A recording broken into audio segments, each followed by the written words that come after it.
Hello everyone, this is Anuj Verma and welcome to my YouTube channel, and today I am presenting the most awaited video which I was getting so much demand from my subscribers, which is, you can see in my video title, that is study plan for CS professional students who are appearing for June 2021। तो जून 2021 के हिसाब से देखा जाए तो आपके पास बहुत time है, 224 दिन है। और मेरे हिसाब से आप दो ग्रुप के लिए बहुत अच्छे से प्रिपेयर कर सकते हैं, बहुत अच्छे से। अगेन सब्जेक्ट्स आप सभी को पता है, न्यू सिलेबस के ग्रुप 1 में governance, risk management, compliances and ethics.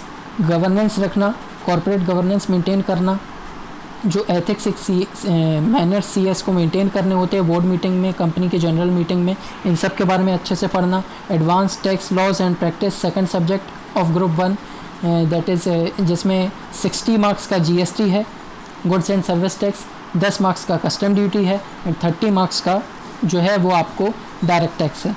Then another subject of group 1 is drafting, pleadings and appearances. इसमें आपको प्रॉपर हर चीज़ की ड्राफ्टिंग करके देनी होती है कंपनी को, फिर चाहे वो कंपनी के नोटिस हों, जनरल मीटिंग के, बोर्ड मीटिंग के, या फिर मिनट्स हो, या फिर स्पेशल रेजोल्यूशन हो, अलग अलग चीज़ की ड्राफ्टिंग आपको करनी रहती है।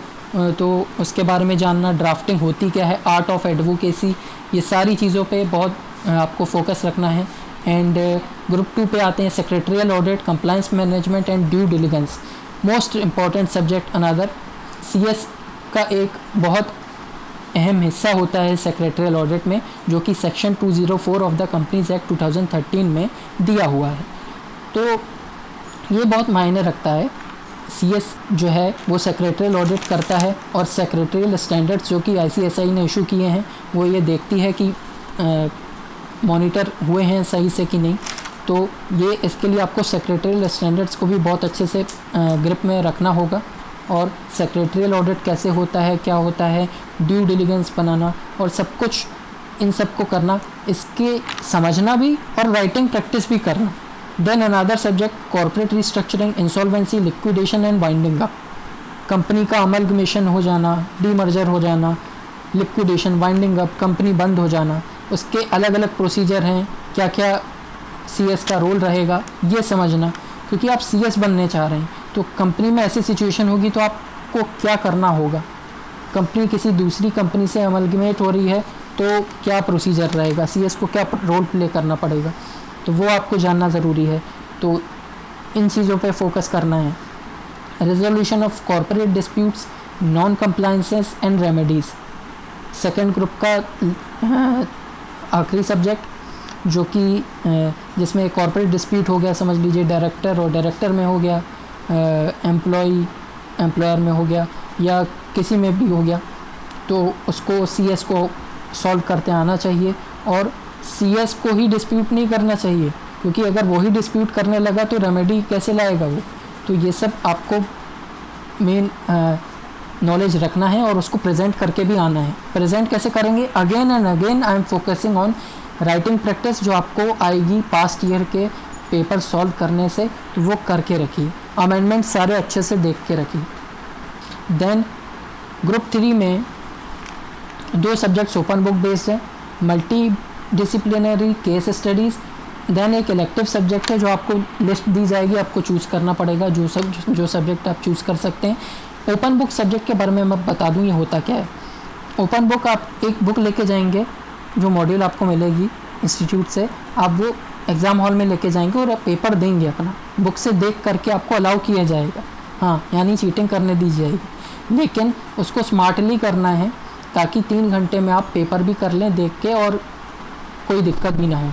क्योंकि कई लोग बहुत लाइटली देते हैं इस पेपर को कि भाई हमें एग्ज़ाम ही तो देना है, वहाँ देख के लिख लेंगे। अगर आपको पता ही नहीं है कौन से चैप्टर में से क्वेश्चन आया तो कैसे देंगे। और इस बात का भी ध्यान रखना है कि कंटेंट जितना है उतना ही लिखें। क्या होता है कि 12-16 पेज का लिखा होता है और क्वेश्चन पूछ लिया 5 मार्क्स का, तो आप उतना पूरा ना टीपने लग जाएं। कंटेंट पे फोकस करें, क्वालिटी पे फोकस करें, ना कि क्वांटिटी पे। ठीक है, तो ये ओपन बुक के लिए मैं बहुत ध्यान देने वाली बातें हैं जो मैं फोकस कर रहा हूँ बार बार। And corporate funding and listing and stock exchanges, जिसमें हमको पढ़ना होता है जो सिक्योरिटीज़ का एडवांस्ड वर्जन कहूँ मैं, जो हम एग्जीक्यूटिव में पढ़ के आ चुके होते हैं, फिर हम एडवांस्ड वर्जन पढ़ रहे होते हैं। कंपनी की फॉरेन के स्टॉक एक्सचेंजेस में लिस्टिंग कराना हो तो कैसे कराएगा, सीएस, सारा प्रोसीजर सीएस को पढ़ना होता है। और काफ़ी सारी चीज़ें लिस्टिंग कराना है इंडिया के स्टॉक एक्सचेंज में, बीएसई, एनएसई, और सारी लिस्टिंग एग्रीमेंट कैसे क्या करना है क्या नहीं करना है, सब कुछ ये आपको पता होना चाहिए। तो मेन सभी 9 सब्जेक्ट के प्रोविजंस पे आपको ध्यान दे करके, और राइटिंग प्रैक्टिस में बार बार वही मेन फोकस कर रहा हूँ क्योंकि लोग ध्यान नहीं दे रहे हैं। And last but not the least मैं इतना ही कहूँगा कि टाइम मैनेजमेंट आपको इसी तरह से करना है कि अगर आप 2 ग्रुप दे रहे हैं तो आपका फोकस एक ग्रुप में होना चाहिए। ओपन बुक आप बहुत अच्छे से निकाल सकते हैं और एक सब्जेक्ट के ऊपर आप फोकस करिए, ठीक है। लिस्टिंग एंड कॉर्पोरेट फंडिंग वाले में ओपन बुक पे उतना डिटेलिंग नहीं देना है लेकिन कितना कि आपको पता चले कि एटलीस्ट क्वेश्चन कहाँ से आया है, ओके। और राइटिंग प्रैक्टिस के बिना तो कोई भी नहीं होगा, ना तो ओपन बुक ना तो non open book, okay. And apart from that time management मेरे हिसाब से सुबह का टाइम बहुत बेस्ट है। उसमें आप 9 के 9 सब्जेक्ट दे रहे हो या फिर 2 सब्जेक्ट दे रहे हो, 1 सब्जेक्ट दे रहे हो, तो एक सब्जेक्ट में तो कोई दिक्कत ही नहीं। लेकिन if you are giving 2 groups तो मेरे हिसाब से सुबह का टाइम बेस्ट है। आप एक दिन में 1 ग्रुप करिए, रिवीजन अच्छे से रखिए। और अभी बहुत टाइम है आप लोगों के पास, जून 2021 के लिए तो बहुत टाइम है, 224 दिन है। आज मैं रिकॉर्ड कर रहा हूँ 19 अक्टूबर 2020 को। जब हो सकता है आप लेट देखें तो आप अपने हिसाब से डेज काउंट कर सकते हैं और अभी से क्लासेस करना शुरू कर दीजिए।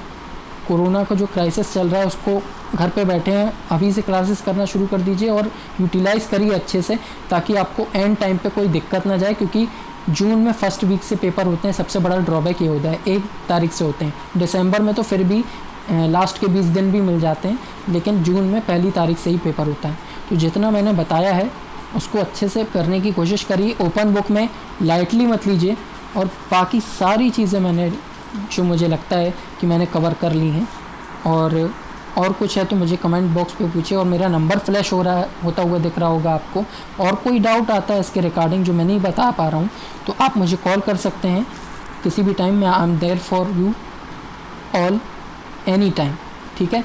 तो मेरे जो भी स्टूडेंट्स देख रहे हैं या जितने भी सब्सक्राइबर्स देख रहे हैं, इस वीडियो को शेयर कीजिए क्योंकि बहुत इंपॉर्टेंट वीडियो है, ज़्यादा से ज़्यादा लोगों तक शेयर होना चाहिए।